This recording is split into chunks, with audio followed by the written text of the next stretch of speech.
1-2 sotuvga qilingan loyihamiz hosiliga obzor qilib beraman. Bu loyihamizning umumiy o'lchami bunaqasi 10.85, bunaqasi 10.50, orqa tomoni 11.50 bo'lgan. Shunda 11.5 metrga 10.5 metrga deyarli tushyapti. Mana bu holda deyarli undan ham 11 dan ham kichikroq.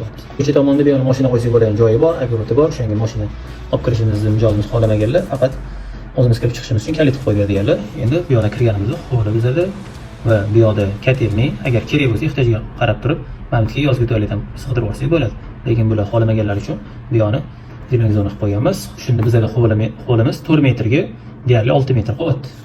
O'tdan kirganimizda bizdan ta'mir kutib oladi. Mana bu yerga tosh oyna qo'yib qo'ysa, ishga chiqib ketayotgan, misol uchun boshqa ko'rinib, o'z betini kiyimni to'g'rilab chiqib ketsa bo'ladi.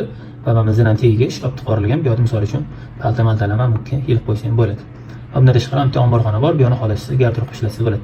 O'ng tomonimizda bizda shunda zal 4.5 ga 535, yoqda yotoqxonamiz 325 ga 375 va bu yoqda hovli va ko'chaga qaragan oshxona joylashgan, 4 metrga deyarli 4 metr. Va общий sanitariya joylashtirilgan 265 ga 160. Bu yoqda endi o'lchamimiz kichikroq bo'lgani uchun mijozimiz mayli havo aylanishi uchun turib qo'yib bersak ham bo'ladi deganlar, o'shaning uchun turib qo'yib ketganmiz. O'zi ehtiyoj bo'ladigan bo'lsa, orqada kichikroq bo'lsa ham hovli qoldirgan yaxshi. Muhimi boshqa bir xil loyihalarda ko'ramiz. Oshxona, zal, sanuzellar o'zi bo'ladi, 1 sotuv yoki 1.5 sotuv joyda, lekin spani joylashmaydi.